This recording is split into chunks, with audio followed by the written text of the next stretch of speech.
Buenas tardes. Bienvenidos al ciclo de actividades por videoconferencia que brinda el Colegio Público de Abogados de la Capital Federal. Hoy, como actividad propuesta, contamos con el doctor Darío Piccirilli y la ingeniera Analía Politi, que nos hablarán de pericial informática, cuándo y cómo debo pedirlo. Les recomendamos que mantengan los micrófonos en silencio para evitar interferir en la locución de los expositores y de surgir alguna pregunta, la realicen vía chat. Asimismo, de producirse un corte en la transmisión, volveremos a habilitar la misma ingresando al mismo link por el cual entraron originalmente. Ahora sí, le damos la palabra. Bienvenidos. Muy buenas tardes a todos. Gracias por participar del evento. No sé si está el licenciado Carlos Tomasino ahí escuchando. Estoy. Bien, Carlos, si querés darnos la bienvenida.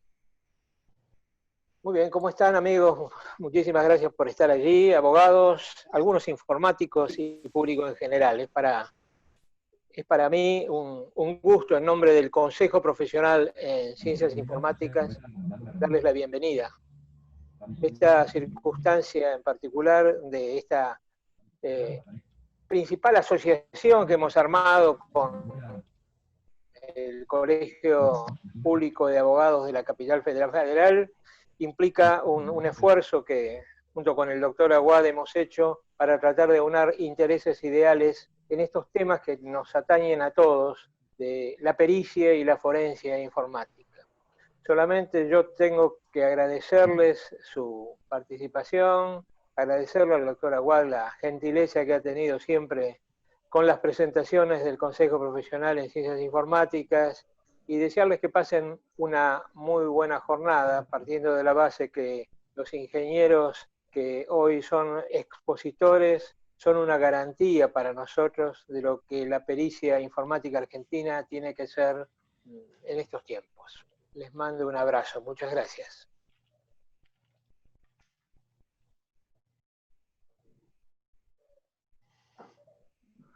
Muy bien, gracias, Carlos.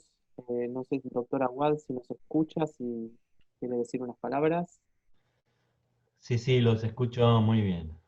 Bueno, buenas tardes a todos quienes están presentes en este evento. Yo recuerdo cuando allá por octubre de 2018 firmamos un convenio de cooperación entre el Colegio Público de Abogados de la Capital Federal y el Consejo Profesional de Ciencias Informáticas. Recuerdo que decíamos, esto va a poder traer un montón de beneficios para los matriculados de ambas entidades. Y este del día de hoy, 1 de julio de 2020, es indudablemente uno de esos beneficios. Estamos viviendo una situación mundial que hace que la utilización de los medios informáticos se haya multiplicado por miles. Porque quienes antes utilizábamos una computadora, un teléfono celular, una tablet o lo que fuera en materia informática, lo que antes usábamos a lo mejor, no sé, 1 hora, 2 horas al día, ahora la estamos utilizando 4, 6 horas al día, un promedio de más o menos de esa magnitud. Esto es indudable y se ve todos los días. A veces se utilizan para celebrar cumpleaños y otras veces este tipo de plataformas se utilizan para celebrar actos jurídicos que indudablemente imponen responsabilidades a quienes los realizan. Actos jurídicos que tienen su validez. Actos jurídicos que quien los realiza con el ánimo de darles una virtualidad jurídica en nuestro caso. Tenemos el gravísimo problema de tener el Poder Judicial prácticamente paralizado, salvo para realizar algún que otro acto jurídico. Por supuesto, son mínimos los que se pueden realizar. Y esto obedece, y lo digo con el dolor en mi alma, a que el Poder Judicial no tiene una plataforma informática que aguante el trabajo que tendría que aguantar si los abogados pudiéramos trabajar en forma remota en la totalidad de un expediente. El Lex 100, cuando la Corte lo implementó para que sea la plataforma jurídica, ya era obsoleto. Así que imaginémonos hoy qué es lo que pasaría si los abogados nos pusiéramos a trabajar en forma remota, realizando todos los pasos procesales de un expediente. Literalmente explotaría el Lex 100. Y esto es mi convicción. Entonces, las cosas que se pueden hacer vía informática, yo decía, son actos jurídicos que imponen responsabilidades. Esos actos jurídicos que imponen responsabilidades hechos de manera informática en el día de hoy, el día de mañana pueden traer conflictos que alguna de las partes intervinientes en el acto jurídico pueda plantear. Se celebran contratos, se celebran compraventas, se realizan trabajos, se publican conceptos, todos pasibles de una posible revisión futura.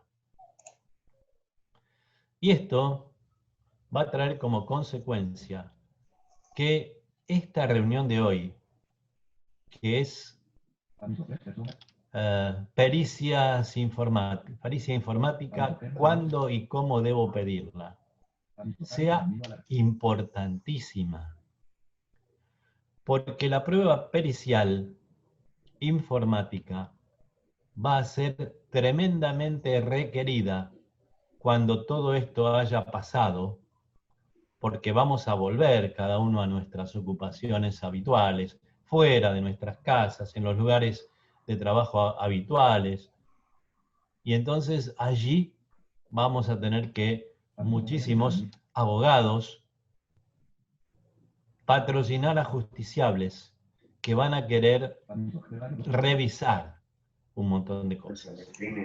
Y nosotros como abogados tenemos que estar preparados para probar que nuestro cliente lo que está reclamando tiene la razón de reclamarlo, o nuestro cliente que está siendo reclamado por alguien tiene derecho a contestar lo que realmente cree que es, y a no responsabilizarse por lo que no tiene que responsabilizarse. ¿Y esto cómo se logra? Con pruebas. Y justamente una de las pruebas que más se va a utilizar cuando todo esto comience nuevamente a funcionar como siempre, va a ser la prueba informática. Entonces, el hecho de estar hoy presentes en un evento como este nos da a los abogados al público en general que mañana va a ser justiciable, a lo mejor en actividad, sepa a qué atenerse, sepa con qué contar, sepa qué cosas guardar en cuanto a lo informático, qué cosas guardar en una bandeja, qué cosas guardar en un archivo, para utilizarlos eventualmente dentro de un pequeño tiempo.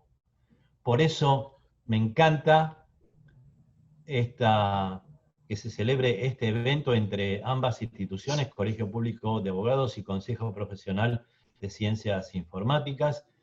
Me encanta poder decirle al doctor Darío Piccirilli, lo voy a escuchar con atención porque realmente me interesa muchísimo lo que vayan a decir, y el tiempo que no pueda estar hoy presente, a lo mejor en toda la reunión, lo voy a cumplir viendo seguramente la grabación de este evento que se está realizando.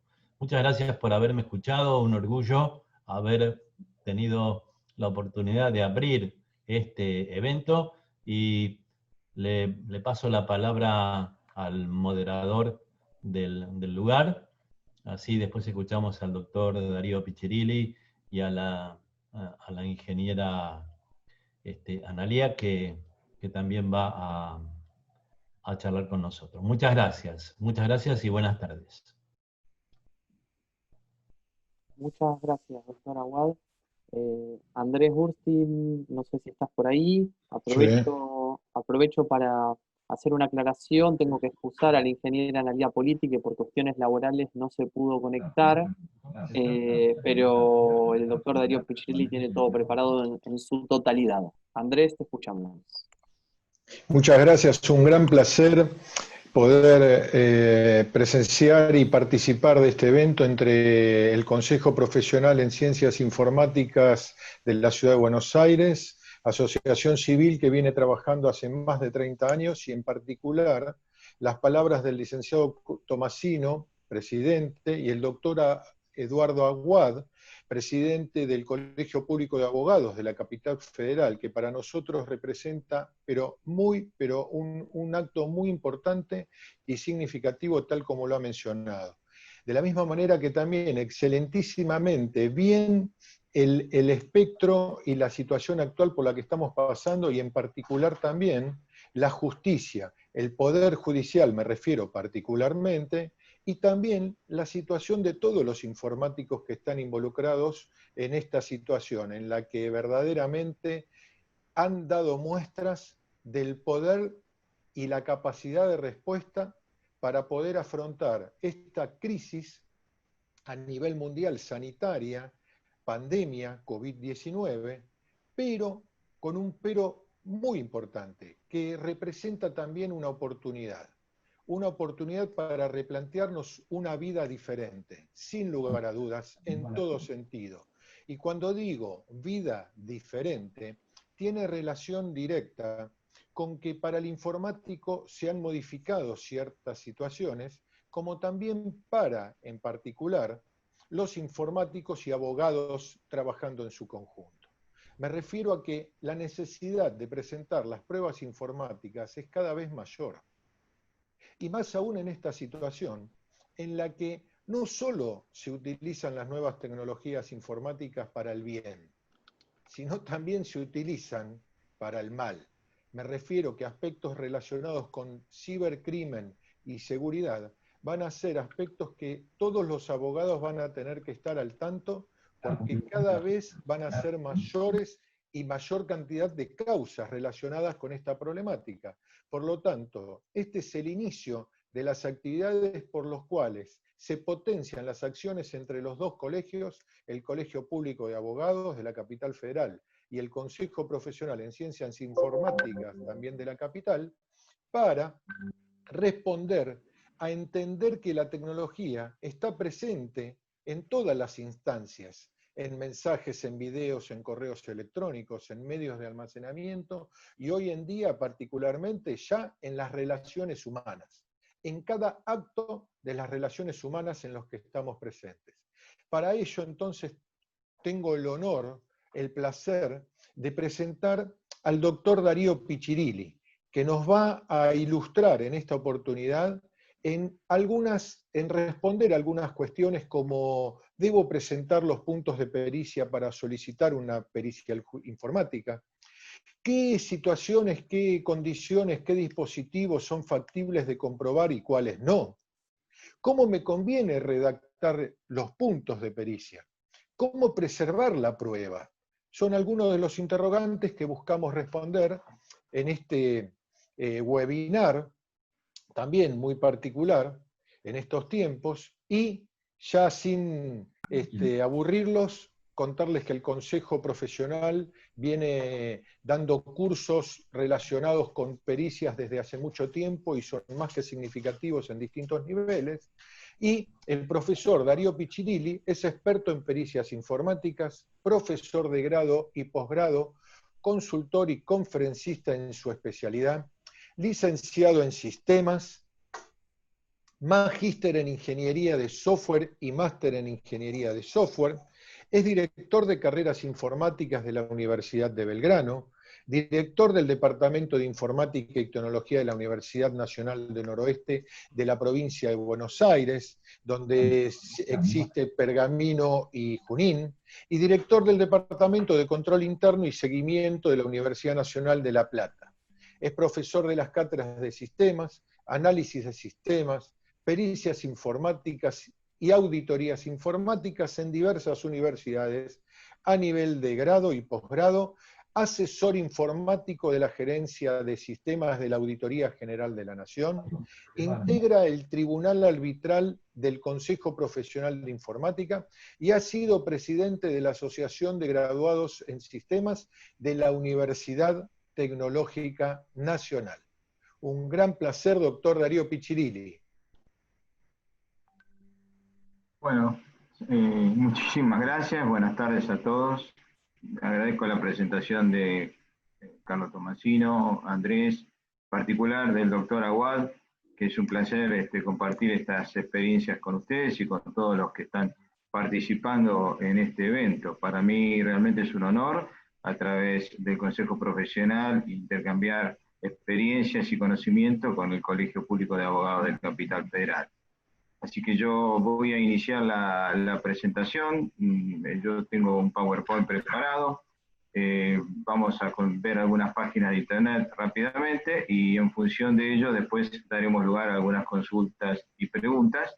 Y bueno, voy a tratar de satisfacer las expectativas de todos ustedes, creadas a través del excelente discurso de acá del doctor Aguad, que voy a tratar de compartir experiencias y además los conocimientos. Bueno, Ignacio, ¿te parece que comience con la presentación? Voy a ir con un PowerPoint y me Sí, dicen, perfecto, Darío. me dicen si andamos bien.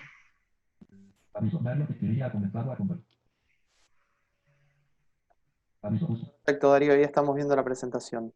¿Se ve la presentación, correcto? Bien. La idea es, en este siguiente slide, es dar un poco la temática que nosotros vamos a abordar, o por lo menos darle un contexto en donde vamos a estar charlando.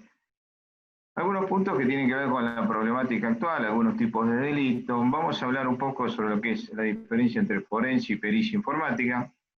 Y bueno, un poco lo que el doctor Aguad había adelantado, tratando de tener la óptica del abogado en la colaboración en el equipo que normalmente se tiene que hacer con un perito en informática. Por eso un poco la asociación Consejo Profesional de Ciencias Informáticas, Colegio Público de Abogados.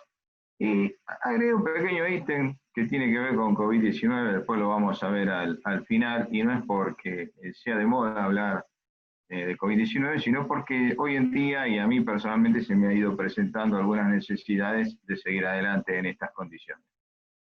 Nosotros sabemos que en cuanto a la problemática digital, hay dos aspectos que tenemos que tener en cuenta. Uno, el tratamiento que tiene vinculación con lo que es la evidencia digital, y otro punto que tiene mucho que ver con la ingeniería social, que es cuando nosotros mismos, como usuarios de la informática, no nos damos cuenta y le abrimos la puerta a un delincuente facilitándole alguna información, facilitándole algún dato que él está buscando para después ingresar. Hace poco lo hemos visto a través de algunos delitos que se estuvieron cometiendo con el IEF, últimamente con la información de la ANSES, etcétera, etcétera. El delincuente siempre está atento y con cualquier intento intenta llegar a obtener información y con algunos fines, obviamente, de obtener dinero básicamente y otros más. Ahora, nosotros desde el punto de vista de este tipo de situaciones debemos de contar con dos aspectos importantes. Las herramientas que nosotros vamos a aplicar en una pericia y el uso que vamos a hacer de esas herramientas, o sea, conceptualmente el procedimiento, para que garantice que ese proceso de investigación que desarrollamos llegue a buen puerto. Básicamente, estos son los delitos que estamos acostumbrados a conocer, en propiedad intelectual, en cuanto a infracción de software, principalmente con nosotros, con los peritos, delitos de fraude, falsificación, hacking, el intentar o el atentar contra la confidencialidad e integridad de los datos de las personas. Pero aparecen nuevas temáticas: pedofilia, ciberacoso, lavado, básicamente aplicando el concepto de criptomoneda. Vamos a ver un pequeño paréntesis de eso, el tema contrabando y el uso de Internet con fines terroristas. Como decían en la presentación, hoy en día la informática es un elemento transversal, sirve para un montón de situaciones y sirve como un vehículo para cometer delitos. Aunque en lo que vamos a ver en el desarrollo de esta charla, también la informática puede ser objeto del delito, ¿eh? Cuando se roban datos, cuando se rompen páginas de Internet que no permita brindar un servicio permanente. Entonces empezamos a darnos cuenta que la informática, cuando el último punto que yo mencioné con fines terroristas, no deja de ser una problemática tan importante que hasta puede detener el funcionamiento de un país, de una nación. Yo traje aquí un pequeño ejemplo que en su salida de gobierno el presidente Obama en su momento destinó en principio 34 millones de dólares para reforzar la red de energía, la infraestructura de energía en Estados Unidos. ¿Por qué? El poder que hoy un ciberdelincuente, un delincuente tiene de intervenir en una computadora que controla los vuelos aéreos, que controla el llenado de un dique, que controla el transporte de gas, es un poder muy importante, tan importante que puede hasta detener un país. Nosotros hemos tenido hace poco una experiencia no muy agradable, donde hubo un corte de luz que paró nuestro país, nunca había pasado eso. ¿Ustedes se imaginan qué podría pasar si alguien interviene en una computadora, una red de computadoras y deja fuera de combate la red de energía de un país? Por eso le tenemos que tener más miedo a esto y no a los misiles, porque con un par de clics nosotros estamos deteniendo un país o estamos manejando un ataque terrorista. Por eso hoy en día hasta inclusive se está hablando de que están pensándose en que este tipo de delito, donde uno necesita encontrar al culpable, básicamente, porque tiene un impacto social sumamente importante y tiene una cierta similitud con delitos de lesa humanidad. Fíjense ustedes hasta dónde la informática está tallando en este tipo de problemática. Esta problemática, de alguna manera, sobre la base de lo que nosotros sabemos, el ataque puede ser vía PC o vía mobile o vía teléfonos celulares.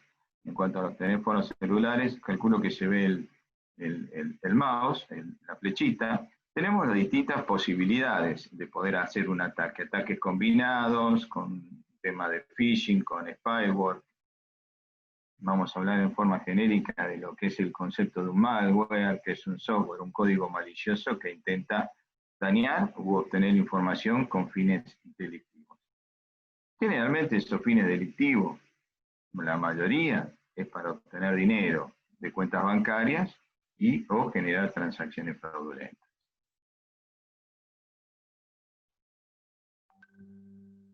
Tenemos que prepararnos, y a veces una sugerencia sumamente importante es analizar qué hacemos nosotros, cómo trabajamos nosotros con nuestras claves.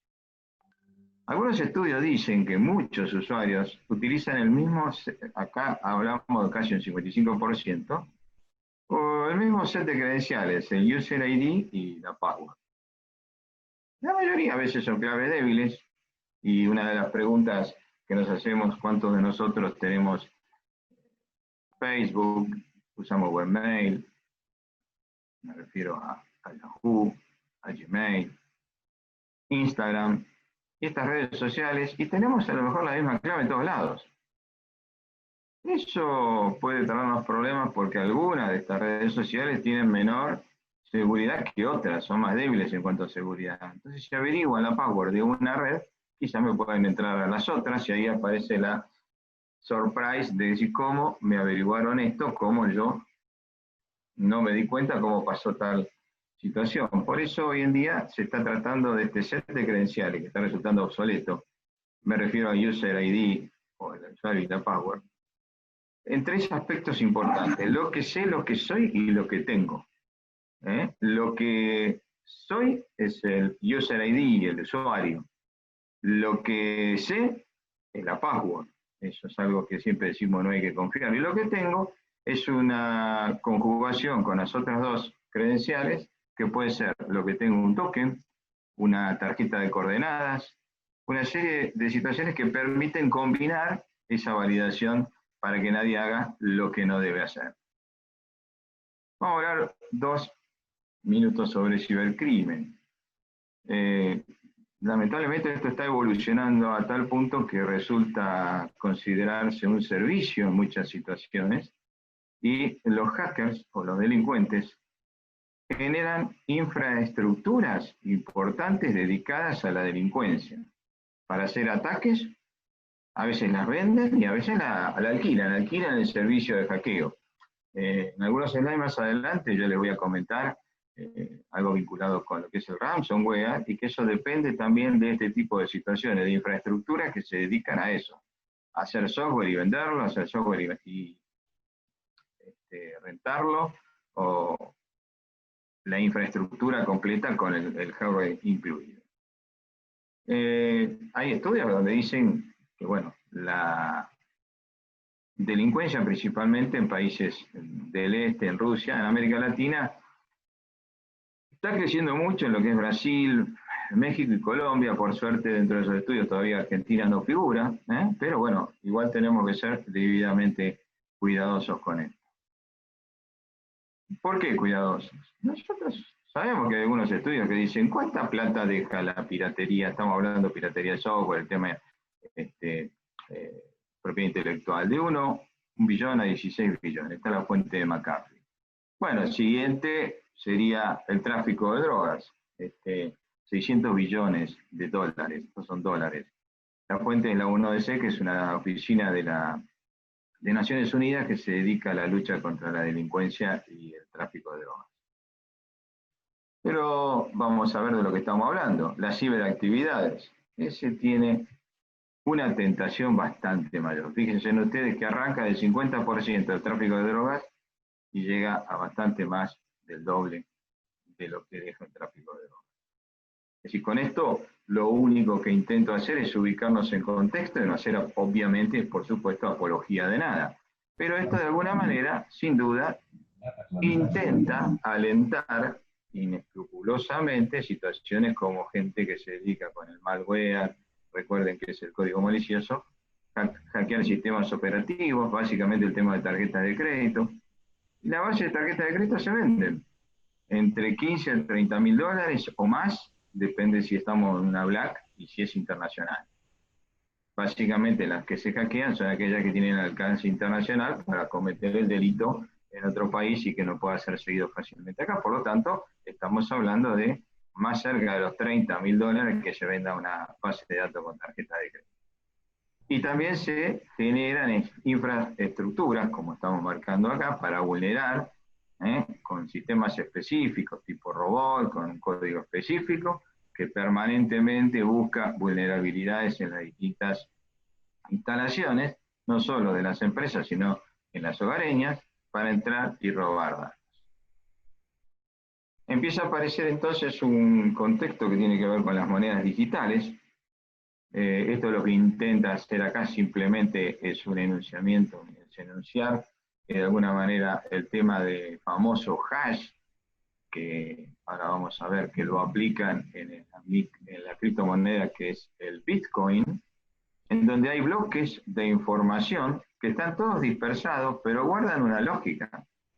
Esto ya, si bien es técnico, no voy a profundizar, pero simplemente nos tenemos que quedar con la idea que existe a veces un bloque que reúne distintos bloques y los codifica. Si yo acá tengo lo que se llama un algoritmo hash con un código determinado y digo este es el hash de este bloque, sé que automáticamente hay bloques que están asociados y es como si fuera una escritura entre comillas.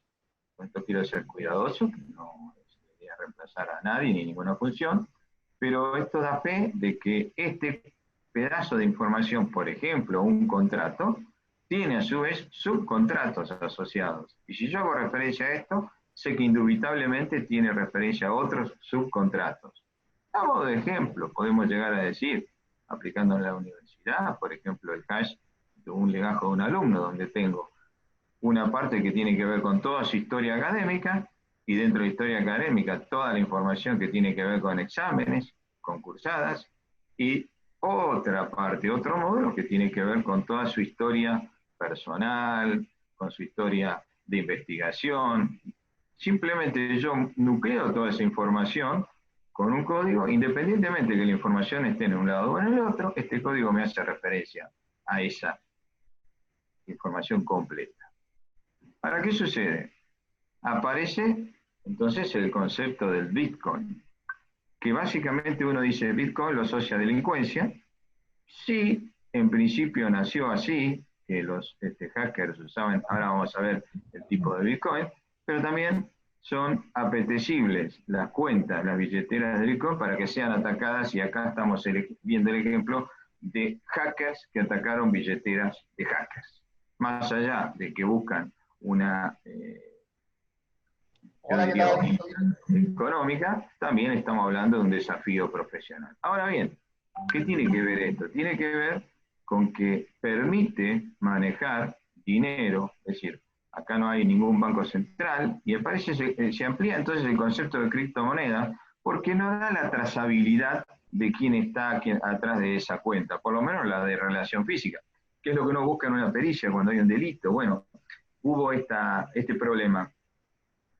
¿Quién lo cometió? Y no sé, yo puedo llegar a saber que se cometió desde tal IP, desde tal computadora. Después tengo que llegar a la persona que estaba sentada en la computadora, y entonces el problema se define o se reduce, o se amplía, depende cómo lo veamos, a establecer esa relación, esa vinculación de la persona con el delito. A veces yo puedo probar una situación anómala, tengo que tratar de asociarla a quién la cometió.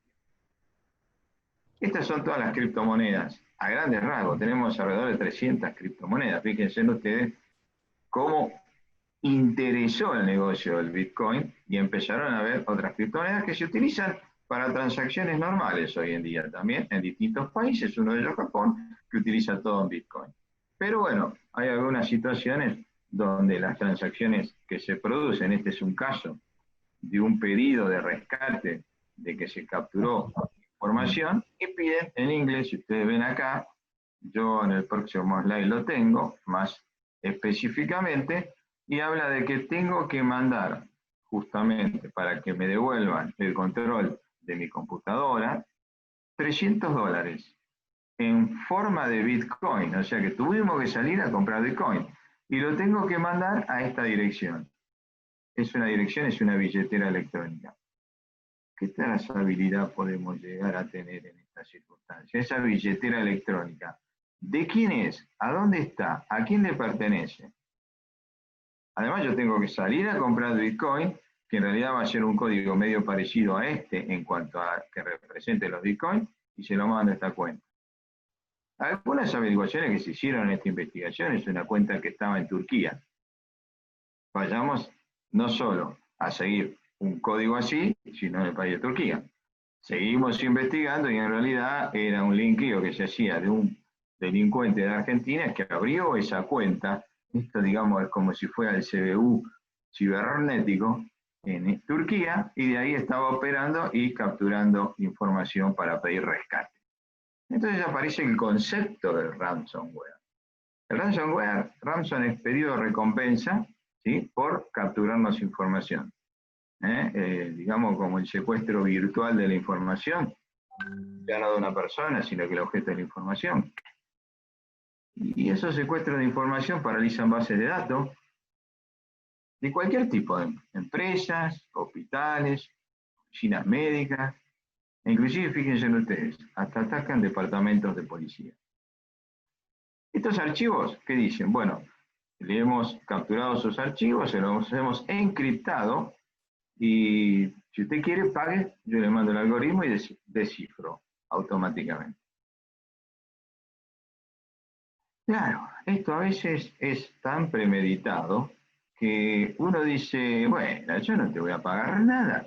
Si yo tengo mi resguardo de información, mi backup, que me va a permitir, bajo la información de vuelta y sigo trabajando.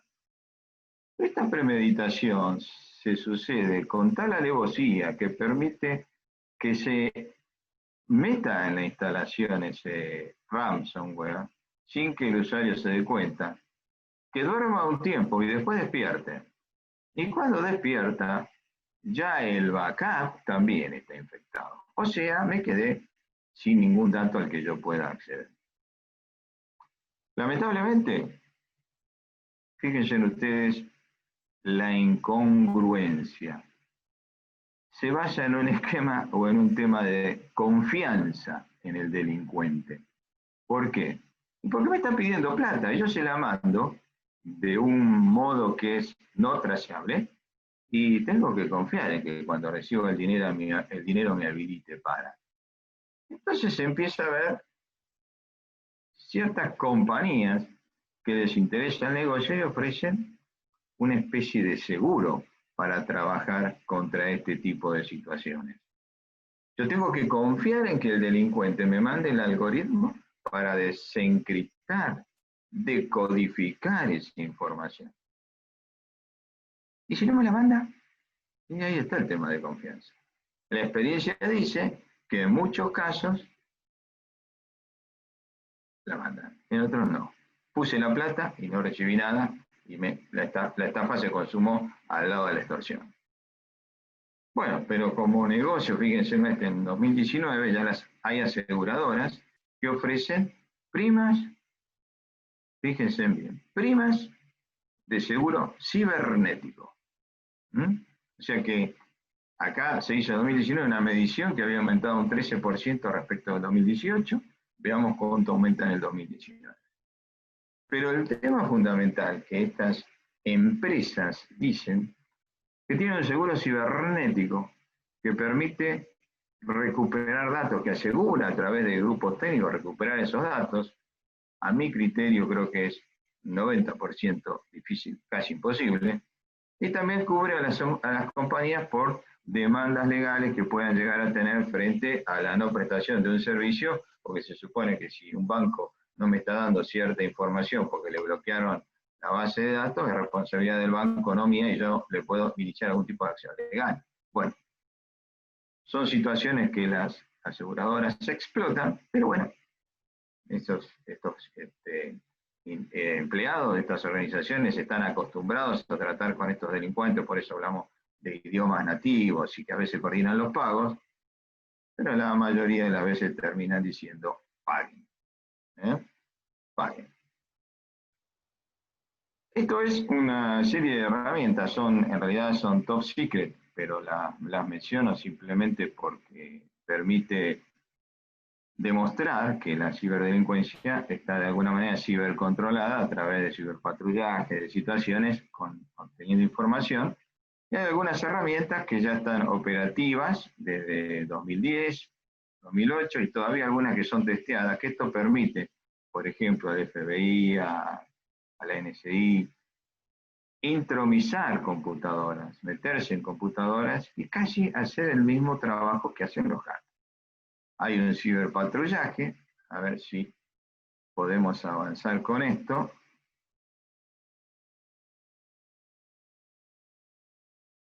Bien.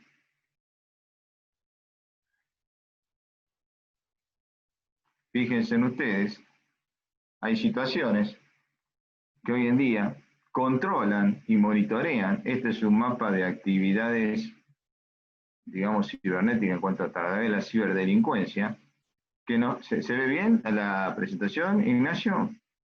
Sí, perfecto, Darío. Ok.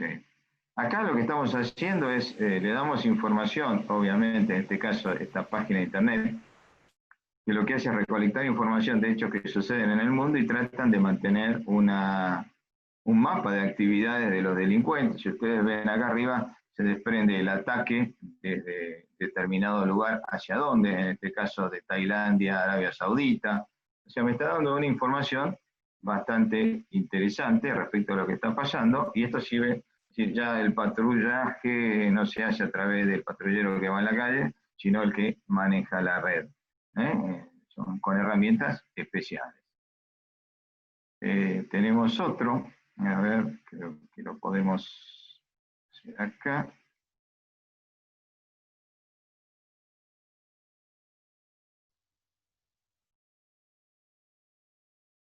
Esta es otra página de internet que muestra también otro tipo de ataques que se están haciendo, digamos, casi en tiempo real, porque en realidad hay un delay entre los ataques, pero lo que hacen a nivel informativo, y acá tenemos quién es el destinatario y el tipo de ataque.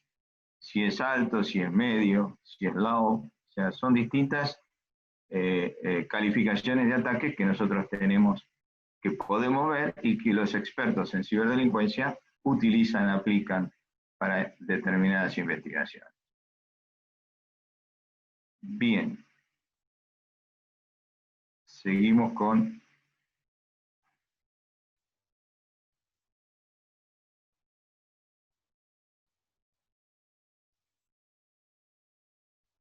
Esto es un poco lo que... Esta es otra página de internet, que en realidad ahora no la tenemos online, pero permite saber, que simplemente puse el estampado para que podamos detener y ver un poco de información. Y tenemos los ataques, el origen, la nación, el tipo de ataque, y de alguna manera nos está mostrando la intensidad de los mismos. Bien.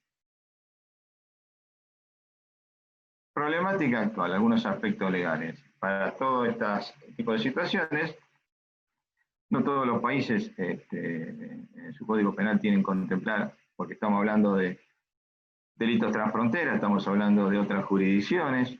Afortunadamente Argentina integra la Convención de Budapest, lo que le permite obtener algún tipo de colaboración, porque en realidad poder combatir este tipo de situaciones hoy en día es a través de tratados, convenios. Por eso mencionamos acá Interpol, la UNODC, que es la oficina de Naciones Unidas, policía de las distintas jurisdicciones. Lo que hacen es compartir experiencias, compartir esa información que nosotros acabamos de ver, y de alguna manera sacamos como conclusión que tienen que intensificarse los esfuerzos para cubrir estas necesidades. Tenemos que capacitar a la gente, pero ¿saben qué? También tener recursos de hardware y de software. Ahora vamos a ver un poco el tema de las pericias. Se solicitan distintos perfiles. El Consejo Profesional ha avanzado mucho para tratar de, en concordancia con el Colegio Público, definir perfiles. Ahí nos vamos ahora metiendo en el tema pericias, específicamente. Los perfiles, un perito en informática es un perito que tiene que dominar determinado tipo de situaciones, y a veces es importante que sea asesorado el tribunal, el juez, el fiscal. ¿Qué tipo de conocimiento? Esto no es para sesgar ni discriminar, sino para evaluar que a través de una pericia yo pueda solucionar un problema y no crearme otro problema. Crearme otro problema porque a lo mejor hay perfiles que no están preparados para. Entonces se ha trabajado en diferenciar determinados tipos de perfiles, aunque un perito en realidad debería reunir todos estos que vamos a ver ahora. Propiedad intelectual, licencias de software, borrado intencional, o sea, una pericia sobre alguien que hizo un borrado intencional de accesos no autorizados, sobre duplicación de datos no autorizados, cómo comprobar que se duplicó el dato y que no estaba autorizado y quién lo hizo, en qué momento, desde qué terminal, desde qué IP. Pericias sobre auditorías en área de sistemas, si se han cumplido determinadas normativas. implementación de proyectos informáticos. Esto es tan importante como a veces, de alguna manera, lo mismo que la contratación de servicios, adquisición de equipamiento informático, ponerle un valor. Vamos a ver más adelante que hay un punto de pericia que dice, y que me ha tocado responder, si un contrato informático, sobre todo con empresas de Estado, ha sido desarrollado y el precio es razonable. ¿Cuál es la razonabilidad de un proyecto? Y es ahí donde el informático, los peritos, tenemos el desafío, primero de tratar de acotar a qué se refiere razonabilidad, para que después no nos impugnen por falta de objetividad, y segundo, para tratar de responder y resolver la problemática de la razonabilidad de un contrato. Entonces, a veces hay que tener claro cómo es un proyecto informático. Hace tiempo, un tema muy inventado acá en Argentina, se habló de la valoración de un contrato, la valorización de un contrato, perdón. La valorización, en un caso daba 132 millones sobre los 250 que el juez quería saber, y en otro caso dio 196 millones sobre los 250. ¿Dónde estaba la diferencia entre una y otra del proyecto informático? El conocimiento de los peritos, que en un caso no evaluaron determinadas situaciones, que sí evaluaron y era correcta en la segunda valorización. Fíjense ustedes la importancia de tener en cuenta el perfil de un perito. Seguimos viendo que esta discriminación de perfiles ayuda mucho a aportar la solución pericial. Pericia sobre aspectos hoy en día está muy en boga. Internet en el trabajo, el teletrabajo, el home office. Esto es muy importante porque esto ha obligado a los informáticos, sobre todo en el tema de seguridad, a tomar ciertos recaudos desde el punto de vista de seguridad, porque una cosa es que yo tenga la seguridad en mi instalación, en mi oficina, en donde yo trabajo, y otra cosa es que tenga que tener además la seguridad en uno de los brazos de mi oficina, que es la casa de cualquier empleado que trabaja, en donde seguro que no tiene el mismo entorno securitizado como el que yo tengo. Y tengo que estar con mucho cuidado y estar preparado, si hubo algún ataque o alguna situación, verificar de dónde vino, cómo vino, derivado de Internet del trabajo. Pero esto también tiene que ver con el tema laboral, si teletrabajo, cómo se aplica, si rindió el empleado, si el horario de entrada es el login, el horario de salida es el logout, es otro tema. Sobre identidad, de actividades delictivas a través de situaciones electrónicas. Y el otro tema es, lo puse separadito también, no es lo mismo uno que esté acostumbrado a ver temas de contratación, de licencia, de propiedad intelectual, a lo que es telefonía celular. Es todo un tema el tratamiento de telefonía celular, y a veces un perito que está preparado para telefonía celular no está preparado para lo otro, y viceversa. Y no podemos dejar de lado el tema de los ciberdelitos, que también tenemos que estar preparados para eso. No tan asociado al tema de telefonía celular, sino al tema de comunicaciones vía Internet. Bien, vamos a hablar rápidamente de informática forense, simplemente para aclarar el término. Acá hay dos definiciones, yo generalmente me quedo con la del FBI, que habla de computación forense, es lo mismo, y habla de etapas, que ahora las voy a profundizar un poquito más. ¿Qué significa eso? La ciencia de adquirir, tomar la información, recuperarla, preservarla. Una vez que la preservé, obtener lo que yo busco, y la última etapa, presentársela al juez para que lo entienda en términos claros y sencillos para poder aplicar el fallo sobre esa información. Hoy en día tenemos que tener en cuenta que la informática forense implica tres grandes aspectos. Es necesario un experto que lo domine y aplique el juez. Sí, le explique bien al juez de qué hizo, cómo lo hizo, para qué lo hizo, y que el juez entienda que lo que hizo responde a lo que él necesitaba y preguntó, y cómo lo hizo. Pero los peritos tenemos básicamente que tener en cuenta tres aspectos. Cuando hablamos de informática forense es el dominio de la herramienta en las etapas que yo mencioné, ¿no? El dominio de herramientas. Por lo tanto, en una herramienta es importante que el perito tenga experiencia, que haya trabajado con ella, que tenga conocimiento de la potencia, de las cosas que puede hacer esa herramienta, y de la profundidad, o sea, el dominio que el perito tiene sobre las cosas que esa herramienta puede hacer. Por ejemplo, hice muchos trabajos con una herramienta de forense, por decir algo, el FTK, que hace copia de forense, perfecto. Pero además sé que con el FTK puedo hacer investigaciones de tal tipo. Por ejemplo, buscar claves determinadas. Pero además sé, y ahí viene el dominio, no solo el conocimiento, que además de que puedo hacer determinada acción, puedo profundizarla pidiéndole, haciéndole clic en determinados lugares para que me busque archivos compactados, que me busque en espacios libres, o sea, usufructuar, profundizar la potencia de esa herramienta.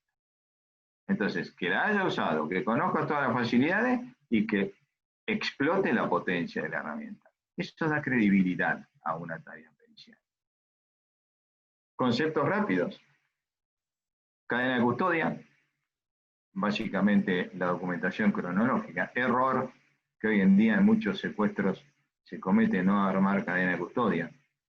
A veces al perito le llega la evidencia sin cadena de custodia y no sabemos por qué lados pasó, quién las intervino, sobre todo hoy en día que están pidiendo las claves en el momento del allanamiento. Es todo un tema ese, que pidan las claves, que digan, bueno, a ver, póngase acá, deme su huella digital, su reloj, en fin. Aparece la figura del responsable de custodio, que está asociada a la cadena de custodia, es la que tiene la evidencia y la evidencia tiene que ir con la cadena de custodia. Copia original, copias adicionales, vamos a hablar de esto ahora más adelante, pero la copia original es de la evidencia, yo tengo que hacer una copia sobre la cual yo voy a trabajar y preservar la original. Pero puedo hacer más de una copia, sí, ahora vamos a ver por qué. Y la estación de trabajo forense, en donde yo trabajo, en donde yo pongo la evidencia, hago las copias, el análisis. ¿En qué hago qué? Y un montón de cosas. Pero antes de usar la herramienta, tengo que validar que esa herramienta hace, tengo que ver que esté disponible con una licencia válida.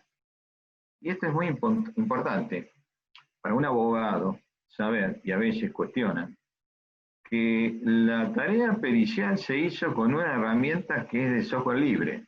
¿Qué significa software libre? Que yo no tengo que pagar licencia. En cuyo caso, este ítem no aplica. Pero si no tengo que pagar licencia, la bajo de internet y la uso.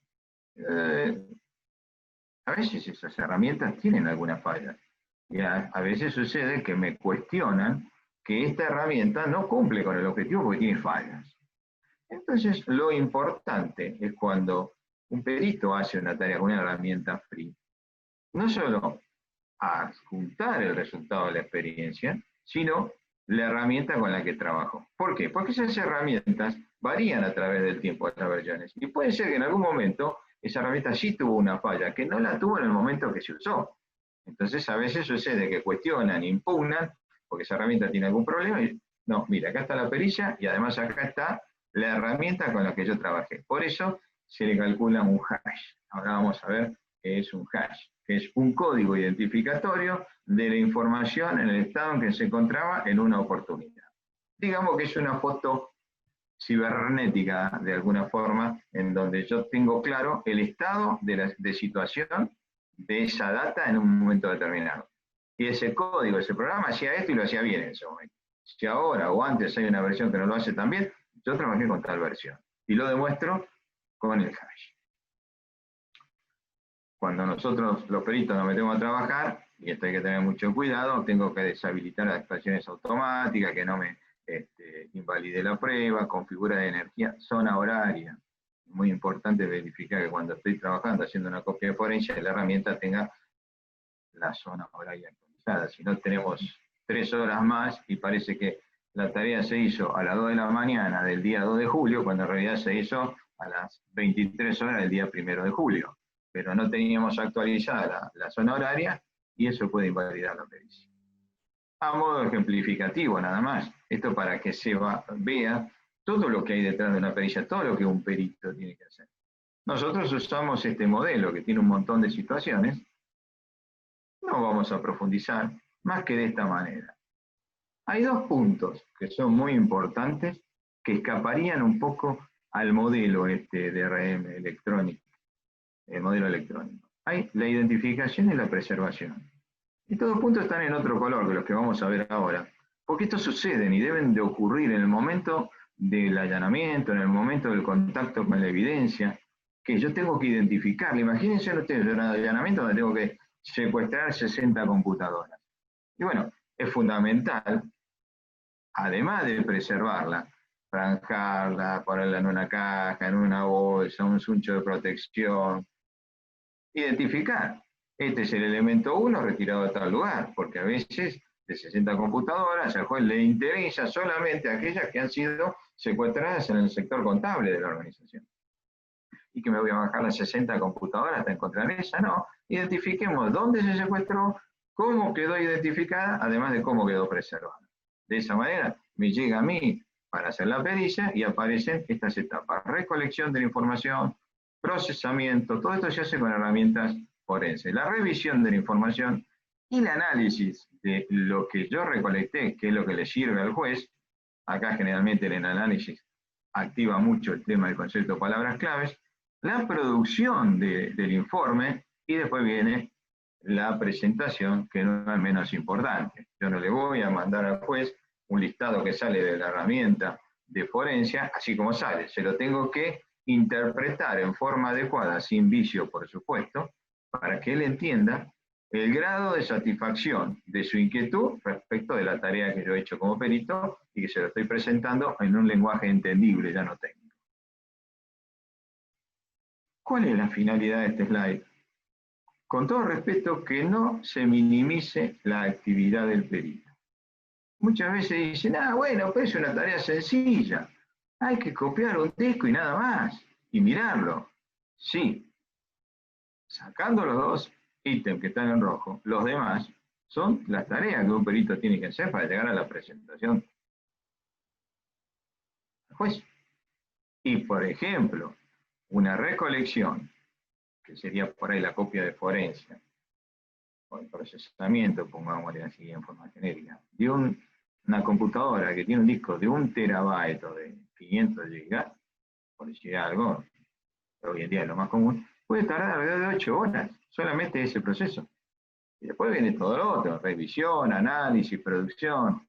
Entonces, no es tan sencillo, digamos así, en cuanto a tiempo, ¿no? Bien, estas son todas herramientas, es a modo ilustrativo, que intervienen en lo que es el stock que tenemos nosotros los peritos para distintas situaciones, copia, adquisición de la memoria, como en una pericia muy importante, cuando se llegó, se accedió al departamento del occiso, había una computadora prendida y obviamente lo primero que hay que hacer es ver si yo le puedo sacar información a la memoria, no apagarla porque ya después se perdió cierta información que está en la RAM. Puedo ver el resto, el disco, los pendrives, pero lo que está en la memoria ya lo perdí cuando lo apagué. En fin, y telefonía celular tenemos distintos, los más nombrados aquí, que conocemos en Argentina, es el Celebrite y el XR. Sigamos. Vamos a hablar de un pequeño protocolo que yo creé, simplemente estamos hablando de la preparación del incidente, la detección y la preservación de la escena del crimen. ¿Con esto qué quiero decir? Preparación del incidente. Quiero saber si yo voy a secuestrar o voy a acceder a evidencia digital, ¿a cuál de todas? A tal área, perfecto. De tal área, ¿qué computadora o qué computadoras o qué teléfonos o qué pendrive? Y después sí, preservarlo para la parte 2, la pericia. A veces decimos, me interesaría identificar al responsable, porque muchos van a decir, no, esta computadora no era mía. Si eso pasa a ser en forma interesante, a veces se sugiere el secuestro de adicionales como teclados y mouse, porque allí están las huellas digitales. Algunos van a decir, no, esta no es mi computadora, pero mira, este teclado está con esta computadora, hace un análisis de la huella digital y coincide con la tuya. Así que alguna vinculación entre esta computadora y vos, porque estaba este teclado y este mouse, hay. Etapa 2. Bueno, vamos a ver un poco la intervención adecuada de los elementos. ¿Eso qué significa? Protegerla, bolsa antiestática, esas veces están los papeles ese con globito, que es para protección de golpes, el franjado, y a veces, en algunos casos, se ha optado por decir, no me llevo a las 60 computadoras, me llevo 60 discos rígidos. Abro la computadora, saco el disco, lo identifico, lo protejo y me lo llevo. En esos casos se usa mucho el tema de bandas antiestáticas, deberíamos de tener, porque se supone que el cuerpo humano genera una estática que puede a veces inutilizar o modificar o alterar la prueba informática del disco, que es un ente magnético. Entonces, la banda antiestática es como que la descarga estática la frena y no modifica. Fíjense en esto, se usa mucho en Estados Unidos. Acá a veces no tenemos los elementos para secuestrar, la bolsa de papel, la franja, bueno, anda menos a veces, ¿no? Generar la cadena de custodia en el momento que se secuestra y almacenar en forma adecuada los elementos. ¿Dónde los pongo? Para que no se golpeen, para que no haya un campo magnético, para que no les pegue el sol y me lo inutilice la prueba. Bueno, el tema de la cadena de custodia es fundamental. Tenemos que recordar que eso me permite un procedimiento controlado desde la localización hasta quien va a administrar la justicia. ¿Eso qué quiere decir? Del momento del secuestro hasta el perito, y de ahí cuando vuelve al juzgado. La cadena de custodia tiene que seguir completada por el perito. ¿Qué pasa si el perito lo recibe en la cadena de custodia? Y bueno, el perito la tiene que armar por lo menos en ese momento, dejando constancia en las condiciones que recibió los elementos. ¿Y qué elementos recibió? Porque a veces en una pericia nos damos cuenta, yo siempre pido, dame el acta de allanamiento. ¿Por qué? Porque ahí me doy cuenta si en la pericia yo tengo todos los elementos que tengo que analizar, ¿me faltan o me sobran? ¿Por qué? Porque si supuestamente secuestraron 10 discos y a mí me llegaron 8, después me van a decir el perito recibió los 10 y los otros 2, ¿qué pasó? Que me responde sobre 8, ¿los perdió? ¿Los perdió? Entonces, es muy importante la cadena de custodia en todo el proceso, y ahora vamos a ver hasta el final de este protocolo. Esto es simplemente la cadena de custodia, no es más que un simple formulario donde identificamos los datos, y acá está la historia clínica de los pasos que ha ido dando y por dónde pasó. Es ideal que la cadena de custodia esté preservada. Acá este es un caso donde está la cadena de custodia y atrás hay un CD. Bien. Hacer la copia de forense, ya estamos tomando el cuerpo de la pericia, análisis de la evidencia, recuperación de la evidencia, reporte de informe pericial, es un repaso de lo que vimos antes, en cuanto al protocolo de DRM. Esto es simplemente para que veamos qué es lo que es una copia de forense. Cuidado, nosotros para hacer una copia de forense tenemos que sacar el disco de la computadora. Esto es lo que sería una estación de forense básica, en donde duplica el disco de origen a un disco de destino. Este es el disco que estaba en la computadora, se saca, se copia y después se genera esta copia sobre la cual nosotros los peritos vamos a trabajar. Se preserva el estado original de la evidencia, no se toca. ¿Y qué característica tiene esta estación de forense? Que tiene lo que se llama bloqueada la escritura. ¿Eso qué quiere decir? Que toma los datos de acá y no los modifica y graba acá. ¿Por qué? Porque yo no hago una copia normal prendiendo una computadora. Porque si yo prendo la computadora, automáticamente cuando convoca, inicia el sistema operativo. Hay una serie de datos y archivos que me graban el disco este y ya me está modificando la prueba. No solo porque me está generando data que tiene una fecha posterior a la fecha de allanamiento, sino que esa data que está generando a lo mejor pisa alguna información que yo ya tengo borrada, pero es recuperable, pero al generar data nueva la pisa y yo pierdo alguna evidencia que puede ser muy importante. Esta tarea, la que yo le decía, depende de la capacidad del disco, puede tardar 6, 8 horas, 4 horas. Solamente eso, para obtener el disco sobre el cual yo voy a trabajar. Este es otro escenario, un laboratorio de forense, donde tenemos la computadora secuestrada, abierta, se quitó el disco, esta es la estación de forense, y se copia este disco externo. ¿Se ve bien el mouse, Ignacio?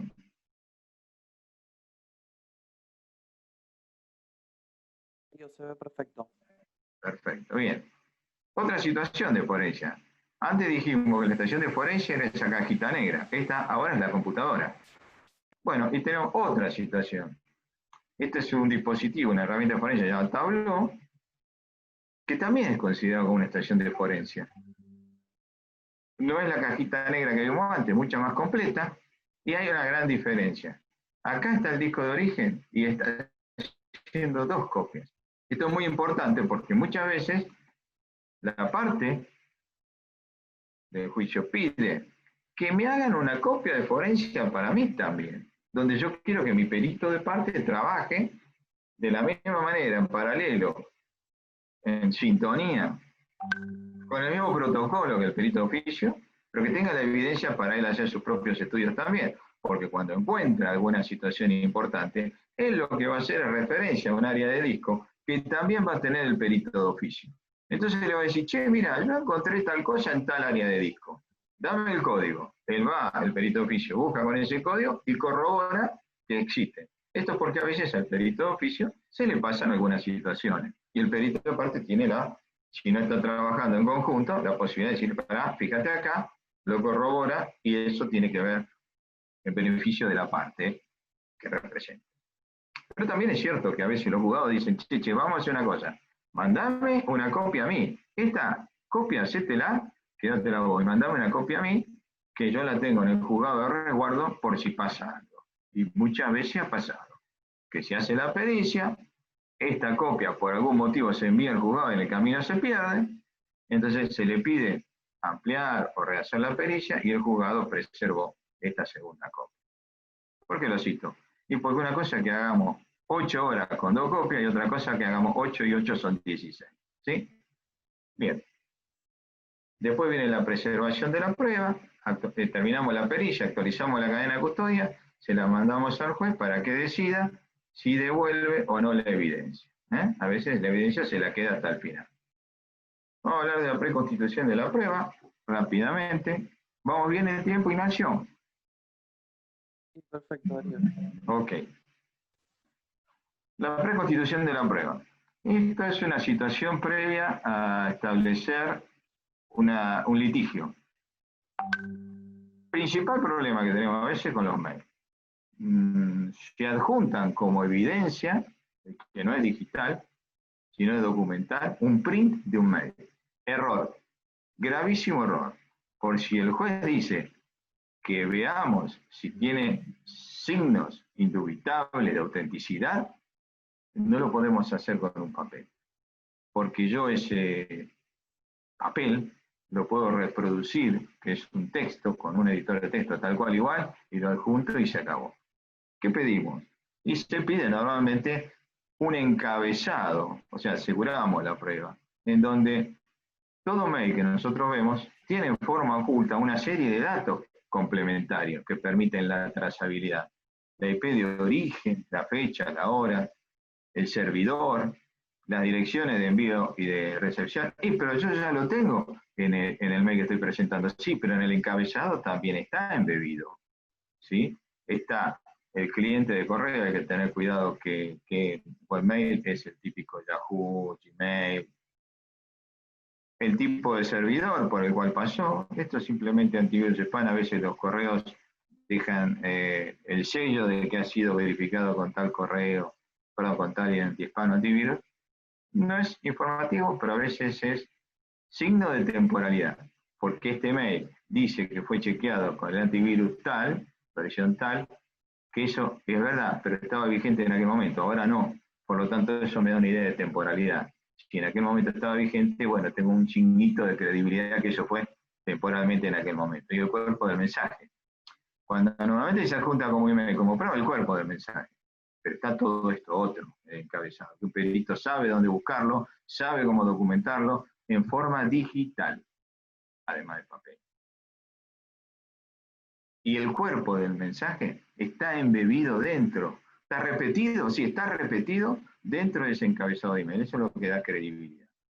Vamos a ver, en muchos casos, bueno, ayuda para preconstituir una prueba, que usted, un escribano presente, que vea que se accede a una carpeta, que se busca, que se hace clic, que aparece tal email, que se imprime. La fe del procedimiento, no la fe técnica. Y después tenemos que ver que se tienen que imprimir los documentos y además documentar los documentos, o sea, el mensaje y los documentos asociados. A veces dice, bueno, acá te mando el mail en donde dice que aceptó el presupuesto. Y bueno, pero hay un documento tachado que es el Word, que es el presupuesto. Ah, eso no lo imprimí, eso no lo documenté. No sirve el mail. Tiene que estar documentado cómo hace referencia a un PDF, a un Word, a un Excel, y además ese documento, si no, es incompleta la documentación. Otras situaciones que hoy en día se está dando mucho, se quiere preconstituir una prueba sobre accesos indebidos, personal que entró a la base de datos, la modificó, quiero dejar constancia, que se llevó datos, que extractó datos y lo mandó por un email a la competencia, que entró y dañó una base de datos, borró situaciones de clientes y desaparecieron la cuenta corriente o modificó la cuenta corriente, o como está pasando en muchas, inclusive más organizaciones de las que nos imaginamos, cierta complicidad con los prestadores. Por ahí es normal que alguna empresa contrate algún producto tipo, nosotros le decimos ERP, que son productos de gestión integral de una empresa, de una compañía. Sueldo, tesorería, contable. Y a veces no, el personal de la organización no está preparado para hacer todo ese manejo y descansamos en el proveedor que nos ayuda a hacer ese manejo. Y ese descanso a veces es negativo, porque a veces esos proveedores delegan en un tercero que ellos a su vez subcontratan para que nos ayude, entre comillas. Y entonces aparecen, y hoy en día yo estoy trabajando en varias pericias con esto, situaciones contables apócrifas, que se generaron facturas que no existían para recuperar el IVA y aprovecharlo, y la empresa dice, yo nunca generé esta factura, ¿dónde fue a parar el IVA? Entonces, esas cosas son importantes, documentarlas cómo ese tercero tuvo acceso. Y la mensajería de WhatsApp se utiliza mucho para documentar conversaciones, amenazas, compromisos. Vamos para las evidencias digitales, punto de pericia sobre correos electrónicos. Supongamos que yo quiero saber el tema de correos electrónicos, ya no aportarlo como prueba, pero quiero obtener información, que el prestador de servicios a mí me diga, che, yo quiero ver estos correos, cuándo han salido, de dónde han salido, quién los emitió, estos anónimos. Entonces decimos tienen que ser precisos, concretos sobre lo que se investiga. Por ejemplo, acá tenemos un ejemplo de algo que hoy en día se está por otro lado manejando, pidiendo expresamente.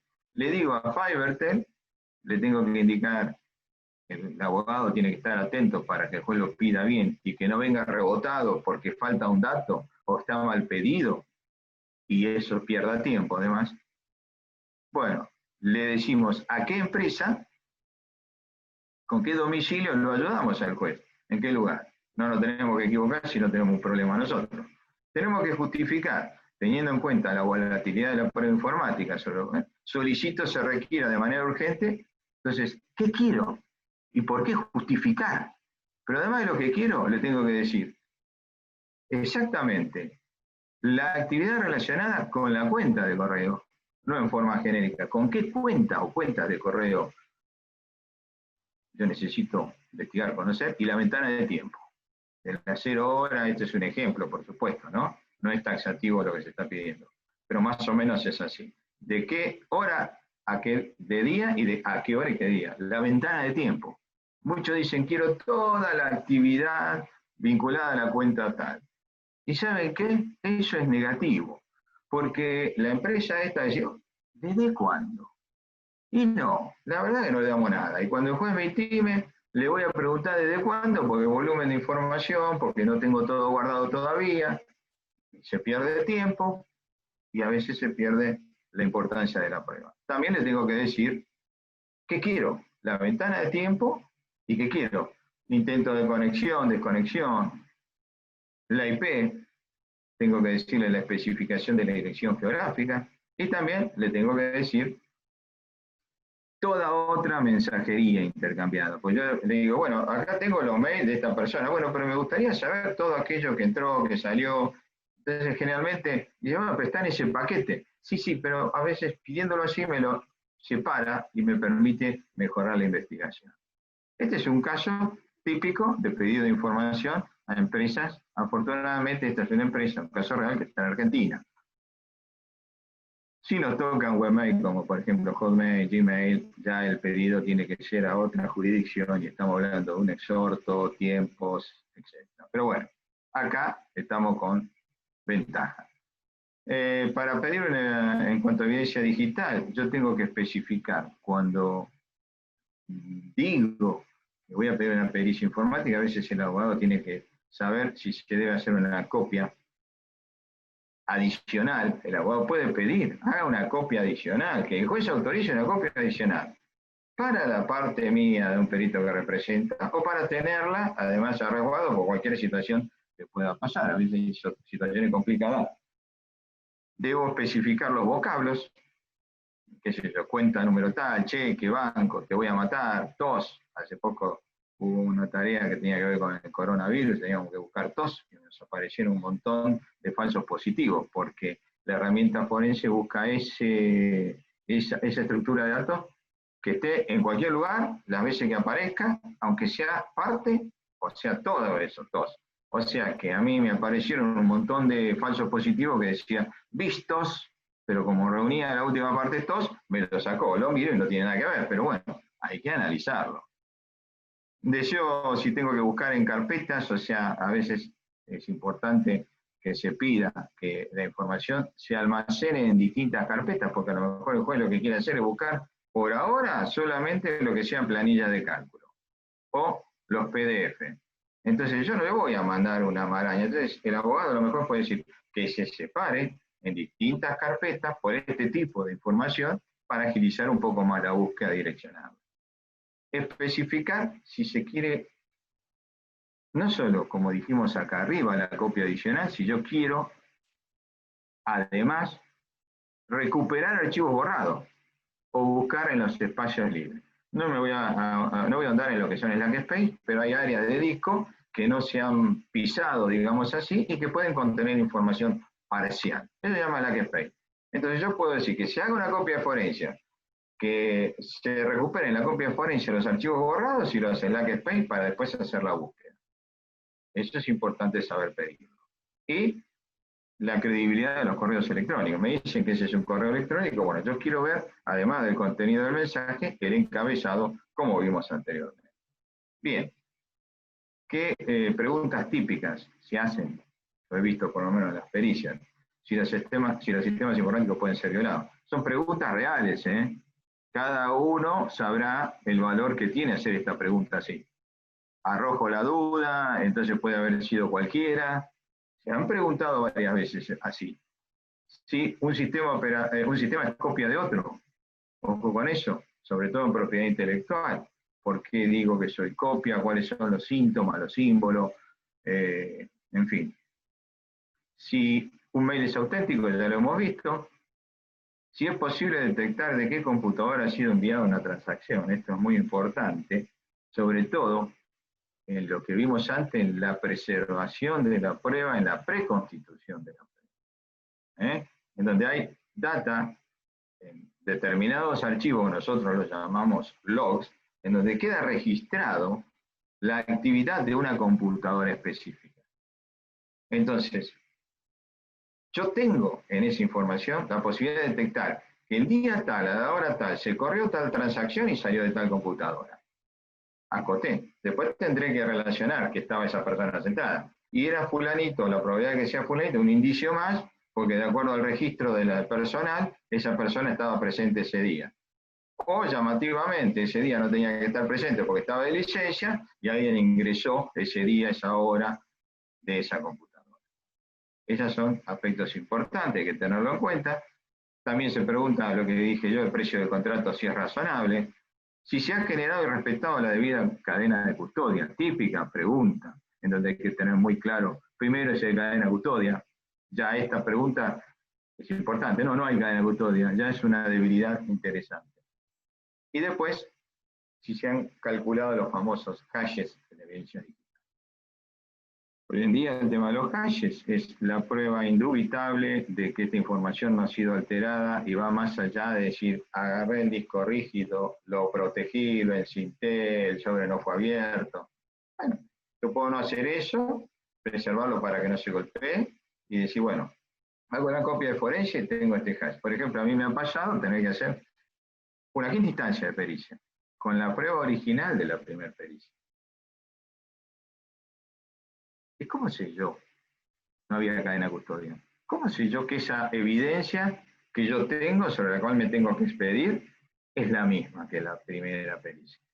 Porque se calculó un hash, se documentó, el siguiente también, chequeó ese hash, el siguiente, y yo también calculo el hash y me da exactamente el mismo que el que se calculó al momento de hacer la primera pericia. Entonces, a pesar de que no vino con un sobre franjado, yo sé que ese disco, la información no ha sido alterada. ¿Por qué?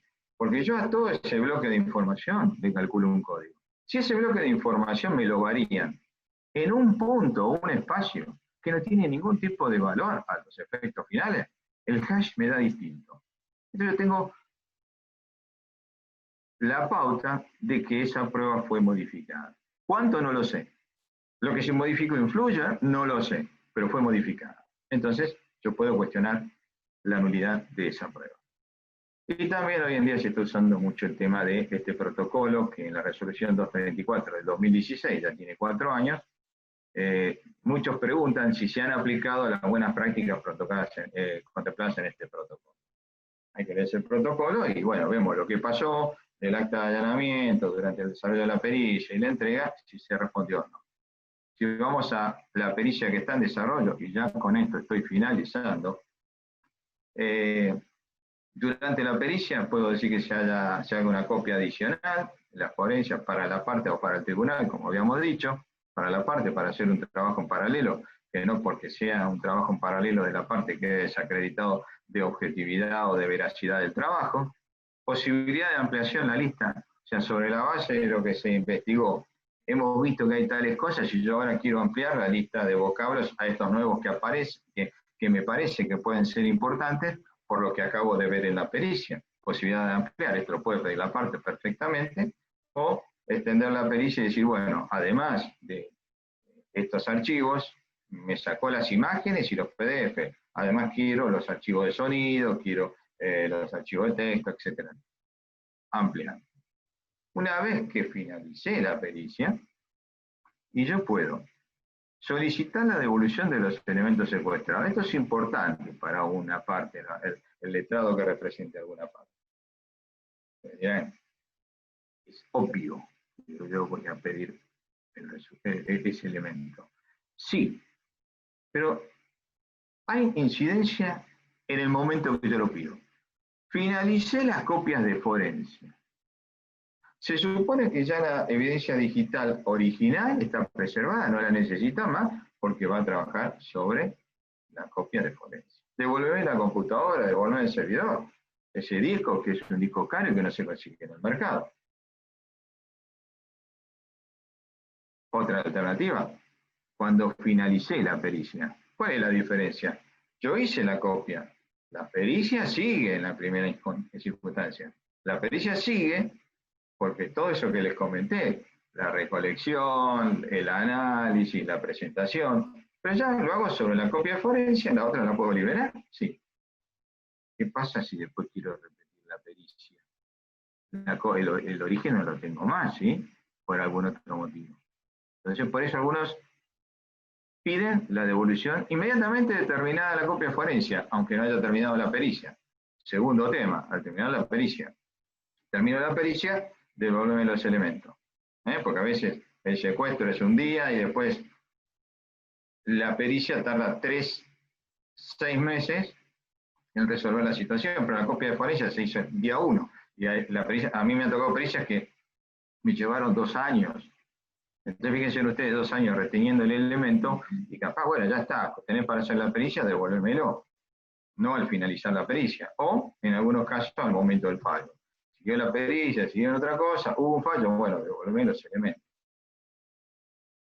En muchos casos, si después de la pericia, se hizo el informe pericial, yo puse aquí, si no se ha contado con peritos de parte, bueno, hay que examinar ese resultado, verificar si se aplicaron las buenas prácticas. Yo, abogado, junto con el perito informático, vemos, che, en ese informe aplicaron las buenas prácticas. ¿Se calcularon los hash? Sí, se calcularon. ¿Los pusieron en el acta? Por si yo hoy quiero repetir parte de la pericia, de la evidencia, quiero asegurarme que sea la misma. Y sí, pero no está en el acta, no sé cuál es el hash. Dicen que se calculaba el hash, pero no me pusieron el código. Entonces evalúo aplicación de algoritmos hash, herramientas técnicas, y después, bueno, tengo que estar preparado para ver si esas herramientas, cómo se utilizaron, qué operación, y puedo solicitar ampliación, impugnación o repetición de la pericia. Esto es muy importante sobre teléfonos celulares que puedo pedir. Puedo pedir en la mensajería social, WhatsApp, Instagram, Facebook. Puedo pedir correos entrantes, salientes. Puedo pedir mensajes de texto, no es lo mismo mensaje de texto que la mensajería social. Puedo pedir lista de contactos, que a veces es importante, es orientativa. Llamadas telefónicas, entrantes y salientes. Y las imágenes y videos que están contenidas en ese celular. Y por último, nosotros nos imaginamos el celular como si fuera un disco rígido, pero también tiene una memoria, que a veces hay data importante en esa memoria. Entonces, cuando hacemos un pedido, es bueno pedir todo esto y no nos vamos a equivocar, no nos va a quedar nada fuera. A lo sumo nos van a decir, de esto no había nada, bueno, pero lo miramos y no se me escapó nada, porque hay cosas que si no se piden de entrada, difícil después. Y finalmente, previas a una pericia informática. A veces yo puedo decir que necesito extraer evidencia para generar un litigio, aplico también los conceptos y los protocolos y las herramientas forenses. O sea, la copia de forencia con el algoritmo hash. Encontré una actividad ilícita de un empleado infiel y quiero documentarla. Bueno, agarramos la computadora, hacemos una herramienta de forencia, la copia de forencia con hash, como está acá, puesta con los hash. Cuando yo pongo acá con los hash es posible en forma individual, es porque yo a veces puedo calcular ese hash, digamos así, para un archivo o para todo el disco. Sí es posible para cada archivo. Más trabajo, pero más seguro. A veces, no sé, no hay un escribano, pero sí una autoridad pública. Me ha pasado en algún momento que había un director nacional, es considerado como autoridad pública, intervenida, fe de esto, se hizo esto, y si es posible hacerlo la copia con el interesado presente. Interesado presente significa delante tuyo, vos que sospechamos que tenemos este problema, sentate acá, ves que hicimos esto, hacemos la copia, ves que lo volvemos a poner, está el interesado presente. Pues esto es muy importante, es un detalle muy tonto, conviene hacerlo si se puede lograr. Preservar la evidencia como si fuera un secuestro, generar cadena de custodia, elaborar los puntos de pericia y plantear la evidencia. Acá es muy importante los puntos de pericia que vayan sobre la base de todo esto. Si se ha hecho una copia con herramienta forense, etcétera, etcétera. Bien, y para cerrar, COVID-19. Estamos en la circunstancia donde aparece la necesidad de a lo mejor hacer una pericia a distancia. Es posible realizarla y depende de qué sea el escenario, cuál sea el escenario. A veces sucede que yo puedo tener evidencia digital o no. Como digo acá, si la pericia es sobre material en la documental, y bueno, yo me interesa tener una copia digitalizada que me la envíe y analizo. Si me dicen si un correo electrónico es verosímil, ¿y qué me dan? Esto, un papel, no puedo. Si me dan un digital donde está el encabezado, sí puedo. Me lo pueden mandar, hoy en día se está operando en forma electrónica. Y coincido con el doctor Aguad de las falencias que tenemos, no solo a nivel, por ahí, herramental, conocimiento, sino también hay un tema fundamental que nos está ayudando a resolver muchos de los problemas, ¿saben qué? La voluntad de avanzar sobre determinadas situaciones. Entonces hoy en día tenemos que ver en qué fuero, si es el fuero penal, y por ahí estamos al lado de que hay peritos de parte, es lo que yo estoy poniendo acá, que hay peritos de parte. Si no hay peritos de parte o consultores, tal vez yo pueda avanzar si lo que tengo para hacer la pericia es una documental. Tal vez yo pueda avanzar si lo que tengo es un disco rígido, en cuya acta está el hash, entonces yo lo recibo, calculo y aplico la herramienta de forencia. Lo puedo hacer sin ningún tipo de problema. Ah, pero hay perito de parte. Bueno, si hay perito de parte, hay situaciones en las cuales ese perito de parte puede intervenir presencialmente y otras veces en forma remota, controlando, por ejemplo, el lanzamiento de un proceso que va a durar 8 horas, miro la configuración, estamos hablando por un WhatsApp, por un Zoom, por lo que sea, miro cómo está configurada, se lanza la copia o la tarea, y después controlo el momento en el que duró, porque cuando yo lanzo la copia dice esto va a durar 8 horas. Entonces, más o menos, dentro de 8 horas tiene que terminar. Si la tarea terminó, supongamos ahora son las 5 de la tarde, digamos, tiene que terminar dentro de 8 horas y terminó a las 12 del mediodía de mañana, algo raro pasó. Entonces, un indicio de que algo raro pasó, lo puedo controlar a distancia. También, si me dan el hash, yo puedo después calcular por las mías el hash de eso, y me doy cuenta que estoy hablando de la misma evidencia. Conclusión, yo puedo llegar a hacer la pericia a distancia y en realidad en determinados momentos sí puedo avanzar. No en toda la totalidad, pero puedo avanzar. A lo mejor el primer paso es presencial con determinadas pautas y después se puede seguir avanzando. No obsta que no se pueda avanzar. Y bueno, puedo monitorear las copias forenses, análisis de celulares, eso también lo puedo monitorear, porque puedo ver que se está pidiendo determinado cable, determinada conexión, lo veo por pantalla, veo que se mete, veo cuánto marca el progress y lo puedo controlar. Puedo controlar qué herramientas de forencia, qué versión me muestra en la pantalla. Y bueno, a lo mejor no lo puedo controlar, pero definimos un protocolo con el perito oficio, él hace, y yo hago lo mismo con un paralelo, con una copia, ¿no? Y después finalmente el informe técnico, que a lo mejor eso sí, hay que minuto. Se puede leer, compartir el borrador, con la responsabilidad del perito de parte de no divulgarlo hasta que llegue a mano del juez, y ver la firma, eso sí, presencial. Bien.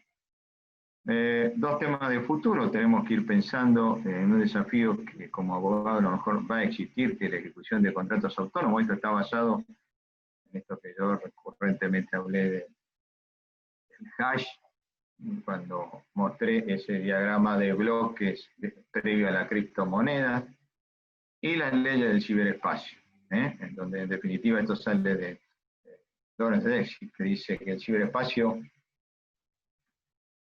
¿cómo me lo manejamos? Porque ahí no hay leyes en realidad, ¿no? ¿De quién es el ciberespacio? ¿Quién es el dueño del ciberespacio? ¿Cómo aplicar las leyes? Entonces aparece la sumatoria de esfuerzos entre distintos países y jurisdicciones. Para cerrar, fíjense ustedes, yo extraje dos comentarios. Hay un comentario que dice que en el 2031 los abogados serán componentes habituales en los equipos de desarrollo de sistemas. ¿Por qué no aclara de desarrollo de sistemas? Porque que lo dice es Grady Bush, y Grady Bush es un informático que creó un paradigma importante para los informáticos en cuanto al desarrollo de sistemas. Entonces, para él, equipo de desarrollo de software, de sistemas. Lo dice un informático, por eso lo extrae. Dice que los abogados van a tener que hacer forzosamente equipo con los informáticos. No sé si vamos a poder. Este es un muy buen approachment, CPCI y Colegio de Abogados. Y después, lo que siempre dice, la imaginación es más importante que el conocimiento. El conocimiento es limitado, la imaginación no. Esto es por los delincuentes, ¿no? La imaginación de los delincuentes es importante. Bien, yo cierro acá con este siguiente comentario. Hay un certificado que se puede solicitar de los que asistieron acá a esta dirección de esta URL, esta dirección de internet. Y quedo abierto a si hay preguntas, algún comentario que quieran hacer, Ignacio, Andrés. Sí, Darío, excelente. ¿Se me escucha? Sí, perfecto. Bueno, Darío, perfecto, muy claro todo. Yo fui tomando nota de algunas preguntas, varias vos las fuiste respondiendo en lo sucesivo, pero te paso algunas. Hay una consulta que es si se puede pedir en la prueba pericial, la prueba pericial de un mensaje de WhatsApp que fue borrado.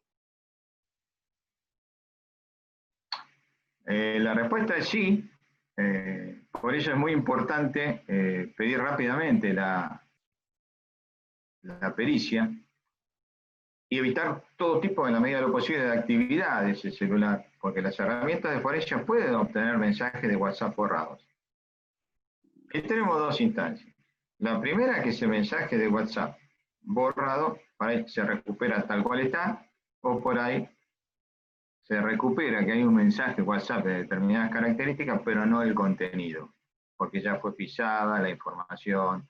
Y siempre lo que hay que evitar cuando yo quiero obtener información es detener ahí y no tener actividad con ese celular Porque por más que diga, y yo tengo acá y lo borré, pero lo puedo recuperar, sí, pero si yo seguí trabajando, mandando mensajes, y eso va a traer problemas para recuperar lo que fue borrado. A veces se recupera en su integridad, otras veces no tanto, y lo único que queda es un indicio que ese día, esa hora de ese lugar, existe un mensaje de WhatsApp. Perfecto, creo que quedó contestado. Después tengo otra consulta. Si un email fue enviado desde un teléfono celular, ¿la dirección IP direccionará a ese celular individualizándolo? Perdón, ¿cómo es la pregunta? A ver, yo interpreto que la consulta es si un email es enviado desde un teléfono celular, si yo puedo identificar a ese teléfono celular de manera individual. Generalmente identificamos el modelo, primero que fue de un celular, segundo el modelo, la marca y el modelo. Hasta ahí, hasta lo que yo conozco, no puedo identificar el email para identificar un forma fehaciente y unívoca ese celular. Pero ya tengo un indicio muy importante. Fue un celular, ese mail, y además fue de un celular de determinadas características. Bien, perfecto. Y acá tengo otra que dice, para preservar el header oculto con sus metadatos, cuando vos mencionabas respecto a la prueba de correos electrónicos, ¿es factible que el sujeto, que luego no tendrá acceso al sistema informático, haga un reenvío a otra casilla de correo? ¿Se preserva de tal modo el encabezado oculto de la comunicación a peritar? O sea, la pregunta es si al reenviar un correo yo puedo presentar el reenvío como prueba. Importantísima pregunta. Los emails que yo quiero documentar como prueba nunca tienen que ser reenviados. ¿Por qué? Si yo lo reenvío, voy a preservar el cuerpo del mensaje, pero no así el encabezado al cual me referí, donde está la trazabilidad del día, la hora, el servidor, porque queda en ese encabezado los datos del último envío, que fue el reenvío, y se pisa la originalidad. Entonces, ese mail normalmente se descarta para un análisis de indubitabilidad. No sé si respondí la pregunta para quien lo pregunte. Sí, para mí se entendió. Tengo acá otra pregunta que es, en el caso de contenido en la nube, si tenés a mano la información de qué tipo de herramientas se están utilizando para realizar una pericia. A ver, herramientas, el tema es, ubiquémonos en el escenario, en la nube. Yo voy a un allanamiento y caigo y me dice, no, mire, esto está en la nube. La única herramienta es la misma que estamos utilizando para copiar información. El tema viene después, el análisis. Pero el tema es lo jurisdiccional. Yo estoy accediendo a información que está en un servidor que está en Atlanta, por ejemplo. O peor, como alguna compañía tiene el servidor en el fondo del mar, a 30 kilómetros de la costa. Yo estoy accediendo a información que está en un servidor en el fondo del mar. ¿Cuál es la jurisdicción esa para decir yo puedo acceder y no tengo un vicio de nulidad por haber accedido sin autorización, sin un exhorto a ese otro servidor? Ese es un principal problema que yo charlo todos los días con los abogados, tenemos muchas diferencias acá seguro, con el doctor Aguad y todos los letrados que están participando, va a haber mucha disparidad de opiniones, importantísima disparidad de opiniones, es un tema a resolver. Si ustedes me dicen a mí, si yo caigo como perito, ¿qué hago? Yo hago dos cosas. Una, puedo decir, a ver, ingresemos, ok, habría que discutir si tiene valor probatorio que yo haya tenido el vínculo, la posibilidad de ingresar a ese lugar, cosa que de alguna manera es como que yo estoy trabajando con esa información, es prueba de que yo estoy usando, activando esa información. Habría que discutirlo. Y lo otro que me ha pasado en otras circunstancias, bueno, vamos a hacer una cosa, pero esto tiene que ver con el escenario, la voluntad. Esa información, por favor, copiala al disco rígido de tu computadora y de ahí me la levantás a un pendrive, a un CD u otro disco. Conceptualmente yo la extraje de un equipo local en Argentina, en la jurisdicción donde se está haciendo el allanamiento. Pero esto es un tema para debatir ampliamente, y seguro que hay una pluralidad terrible de opiniones. Bien, Darío, acá tengo unas últimas preguntas. Si hay algún protocolo o documento, como el que mencionó sobre buenas prácticas para recoleccionar pruebas, pero referido a prácticas preventivas para la protección de información, es decir, para evitar los delitos. No, acá ya por ahí tenemos que hablar de un tema vinculado con seguridad. El tema de seguridad es ponerle, rodear de un anillo a que no me intrusen. Ahora, cuando me intrusaron, violaron la seguridad. Es un tema que normalmente se confunde, la parte pericial informática con seguridad. Ahora, si violaron la seguridad, yo lo que tengo que hacer es, además de detectarlo, documentarlo. ¿Y cómo lo documentamos? Hay determinados archivos que yo mencioné, por ejemplo, que tengo que generarlo, grabarlo, calcularle un hash y demostrar, identificar, estructurar cuáles son dentro de esa maraña de datos los datos llamativos. ¿Por qué? ¿Qué significan? Porque yo después seguramente lo voy a presentar como prueba. De hecho, me ha pasado en algunas pericias donde la auditoría lo que ha hecho es identificar esa anomalía a través de lo que se llama el log de eventos de Windows y lo adjuntó como prueba. Y el juez lo tomó como prueba y pidió que determinados campos que estaban en ese log, qué significaban y lo correlacionaran con el ilícito generado. Pero se documentó esa prueba, se hasheó, se calculó el hash, se preservó, se generó como si fuera una cadena de custodia y se aportó con un moñito, de forma tal que sea indubitable que esa prueba se generó en ese momento y no se creó al efecto con posterioridad. Perfecto. Tengo acá otra, Darío. A ver, ¿cómo podría presentar como abogado esa prueba con los servidores en Suecia, Dinamarca? Bueno, es lo que decía. Primero que muchas veces yo no sé dónde están los servidores. El ejemplo que yo di del mar o de Atlanta, son ejemplos reales en Finlandia, son ejemplos reales, pero ¿cómo puedo presentar la prueba? Y si yo tengo que preconstituir la prueba, porque en el caso que yo di como ejemplo es un allanamiento, si yo tengo que preconstituir, y bueno, bajo la documentación, me la copio en mi disco y la documento de forma tal con este protocolo que estamos hablando, identificando de qué se trata esa información, hasheándola y dando, digamos, los datos interpretativos para que se pueda entender qué esa información realmente aporta.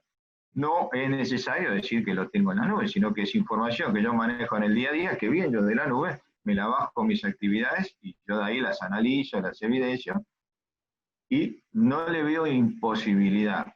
El problema es cuando sale de la jurisdicción y lo dejamos marcadito. ¿Por qué? Y porque a veces sucede que, sí, está bien, ¿qué le tengo que pedir a Facebook? Bien, un exhorto a Facebook, a Estados Unidos. Y Facebook te dice, mire, ¿sabe qué pasa? Que esta documentación que usted me pide está almacenada en el servidor que nosotros tenemos en Finlandia. Yo de mil amores le daría esa información, pero está sujeto a las leyes de Finlandia porque el servidor está allá. Y Finlandia, ¿qué me dice? Ni loco le doy esa información. No tengo ningún convenio con usted, nos puede ayudar la Convención de Budapest, pero no le voy a facilitar la información. Esto ha pasado en algún caso de dominio público, hace tiempo, donde hubo una necesidad de contar con información de Facebook y se manda un exhorto. Ese exhorto duró 6 meses. Y cuando viene, dice, ¿sabe qué? No le puedo dar información porque la cuenta está cerrada. Y si se la pudiera dar, tenemos que pedirle al dueño de la cuenta que hizo esa información. Y entonces ya es tarde, no tiene sentido. Varía mucho, ese servidor depende de donde esté. Por eso siempre es importante, esto quiero ser cuidadoso con lo que voy a comentar, pero eso siempre es importante estar asesorado en el momento en que se va a accionar, tratar de hacer las cosas lo mejor posible para crear la indubitabilidad de la prueba y del proceso que generó la prueba. Hace poco me pasó, me consultaban esta mañana, una situación de un allanamiento. Digo, bueno, pero ¿tenemos el acta de allanamiento? No, no tenemos el acta de allanamiento. No podemos no tener el acta de allanamiento. Pero en ese lugar verificamos y no se me ocurrió. Y quizás hubiera sido bueno que hubiera interactuado con algún profesional de informática que le dijera, cuidado acá, ten en cuenta esto, pensá en lo otro, calcula el cache, etcétera, etcétera. Entonces, todo eso ayuda para evitar estas dudas que siempre afloran y no se saben cómo resolver. Y situaciones que no se resolvieron de entrada, difícilmente se puedan resolver después. Darío, vamos con las últimas 3. ¿Cómo trabajar en una causa laboral que se solicita la autenticidad de un mensaje de WhatsApp en un celular que no se puede secuestrar, sino que se está usando? Bien. En estos casos, me han pasado muchos casos que me dicen, che, quiero documentar esta conversación de WhatsApp para aportarla como prueba. Esto aplica al protocolo previo que yo hablé de la preconstitución de una prueba. Nos sentamos, es decir, primer consejo, trata de no usar más ese celular hasta que preconstituyamos la prueba. Si yo preconstituyo prueba, esto puede terminar o no en una pericia informática. Ahí sí habrá que aportar el celular con el riesgo de que mucha información de la que yo recupero se haya borrado. Pero generalmente cuando hablamos de comunicaciones de WhatsApp son las que están vigentes, no las que están borradas. Las borradas las puedo recuperar con una herramienta de forense. Ahora, las que están vigentes, me siento con un escribano, le muestro, miro, accedo acá, la ve la pantallita, hay varias formas. Capturo pantalla, la vuelco en un documento, el escribano la vuelca en su protocolo y yo hago mi informe técnico, porque no es pericial, en donde documento que esa conversación existió. La grabé, la muestro en un digital y la muestro en la pantalla y el escribano además la tiene incorporada en su protocolo.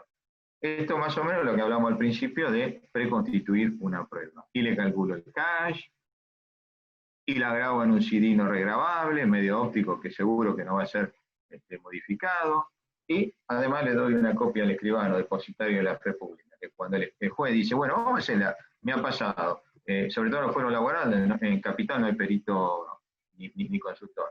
Entonces el juez dijo, bueno, acá hay una prueba documentada, ok. La documentó, llama a un perito, le dice, a ver, verifique esto. Pero además, escribano, deme ese CD que usted dice que intervino en ese momento, a ver si cierra con la prueba que yo tengo. Entonces hay que disparar un protocolo que es un trabajo en equipo. Perfecto, Darío. Últimas 2. Si tenés a mano algún nombre, ¿qué software forense de uso libre existe para extraer redes sociales, emails, tanto de entrada, salida, que se encuentran alojados dentro de la unidad de almacenamiento de un ordenador? Para el tema de este tipo de comunicaciones, software libre, no, los que yo conozco no son muy efectivos, por eso normalmente terminamos usando software propietario como el UFED o el XRI o el OS Forensic. Yo normalmente no voy a mentir, no conozco un software libre que sea efectivo en esto, justamente porque sabemos que no son efectivos y por eso no lo usamos. Y esa es la gran limitación, a la que yo me refería cuando hablé de telefonía celular, porque generalmente hay que usar herramientas que son licenciadas y tienen un costo y no todos tenemos disponibilidad efectiva para tener ese tipo de herramientas, ¿no? Perfecto. Y la última, si usted cree que en algún momento cada juzgado debería tener su propia nube para que las partes ofrezcan la prueba que se encuentra en medios informáticos. Sí, ahí ya, sí, esto es útil. Es más, yo estoy atrás de un paradigma nuevo, digamos así, en donde la prueba pericial la produce a lo mejor un perito, la guarda en un servidor, la nube, entre comillas, y el juzgado entra a ese servidor y mira el resultado de la pericia y pide nuevas cosas o se queda con lo que le interesa. Eso tiene dos ventajas. El tiempo, eso se llama generación de casos portables, a grandes rasgos. El tiempo y la eficiencia, porque a lo mejor el juez dice, de todo esto, a mí me interesa esta parte, me la subo, me la quedo, la subió el juez. Y lo otro, téngalo, perito, pero por ahora no lo necesito. Y tiene la asistencia del perito que lo guía, aunque son herramientas que están apareciendo, que son bastante intuitivas, pero tiene la asistencia del perito que le permite decir, mire, fíjese acá, fíjese allá, hay herramientas que dice, a ver, extraiga todas aquellas imágenes que tienen símil piel humana. Por ejemplo, los casos de pedofilia, de pornografía infantil. Todas las imágenes que reúnen esos requisitos las extrae, las separa y las mira. Y el juez dice, esta sí, esta no, esta sí, esta no. Porque el juez es el único que está, juez, el secretario capacitado para analizar la información que está ahí. A nosotros cuando nos dicen, separe todos los correos electrónicos, no podemos andar mirando este correo sí, este correo no, separamos todo y el juez. Entonces le mandamos todo un bloque de información y el juez dice, venga, venga, perito, ¿cómo se come esto? Todo esto, ayúdeme para... Entonces, esta situación permitiría eso. Ahora, la nube a la cual se refiere la pregunta, en realidad no es una nube como conceptualmente estamos hablando nosotros, sino que sería una nube local que sería un servidor del Poder Judicial. Claro. Ahí ya tengo la total asegurada la jurisdicción y además controlada por el juzgado, ¿no? Bueno, perfecto, Darío. Con esto terminamos. Muchísimas gracias a todos por haber participado. Les voy Quiero a hacer dejar una pequeña aclaración, Sí, Darío. cortita. Yo sé, he visto también recién ahora algunos chats que a lo mejor hay algunos temas de interés, como el tema de forense y algunas cositas más de cómo manejar ciertas situaciones periciales. Por razones de tiempo no pude hablar, pero después sé que hacemos un curso en donde este tipo de cosas se amplía. Es un curso en donde prácticamente es para expertos informáticos. O sea, un abogado a lo mejor se va a aburrir, porque un abogado no hace pericias. Pero es bueno a lo mejor para que se ubique en todo lo que hay detrás de una pericia, para él posicionarse, además de todo esto que hemos hablado, qué pedir, cómo pedir, dónde cuestionar, dónde pensar que faltan cosas. Esa es la parte que a lo mejor se puede dilucidar en ese curso, que bueno, no sé después si se da, no se da, creo que está. Ahí sí la ingeniera política va a trabajar más que yo con esto. Bien, Darío, a ver, el doctor Eduardo Aguad sé que está presente todavía. No sé si el administrador de la reunión podrá darle la palabra si quiere hacer un cierre. No sé si se puede habilitar el micrófono. Lo tiene que habilitar el doctor. Bien, ahí está. Ahí está, doctor. Hola, sí, buenas tardes. Hola. ¿Me escuchan? Perfecto, Sí, doctor. perfecto. Sí. Me quedé prácticamente toda la reunión y me pareció realmente interesantísimo lo que dijo el doctor Piccirilli y útil, sobre todo útil, porque yo creo que muchos abogados nos hicimos preguntas cuyas respuestas las encontramos en esta disertación. Así que yo celebro que se haya realizado esto. Sé que hubo mucha gente escuchando, gente que tiene que ver con el derecho, gente que tiene que ver con la informática, gente que no tiene que ver con eso, pero que le interesa y me parece perfecto porque esto lo usamos todos, o la gran mayoría, y nadie está exento de tener alguna vez algún problema. Entonces tenemos que conocer que todo esto de lo que se habló hoy existe. Por lo menos conocerlo. Después estarán los peritos informáticos, los especialistas, las personas que saben realmente de esto para asesorarnos a cada uno de nosotros, porque no podemos saber de todo. Como decía recién el ingeniero, tal vez un curso para los abogados sea un poco aburrido porque los abogados nos dedicamos a otra cosa. Pero saber que existe y saber que hay gente como el ingeniero Piccirilli, por ejemplo, dispuesto a transmitir sus conocimientos es muy importante. Por eso me complazco en que esto se haya realizado. Me gusta que las dos entidades, Colegio Público de Abogados de la Capital Federal y Consejo Profesional de Ciencias Informáticas de Buenos Aires, nos hayamos unido en esto. Lo celebro y bueno, que se repita. Gracias, doctor Piccirilli, gracias a los organizadores. Les cedo la palabra. Bueno, muchísimas gracias. Con esto, Darío, damos cierre al evento. Yo pegué en el chat el correo electrónico de nuestra entidad por si tienen alguna consulta adicional.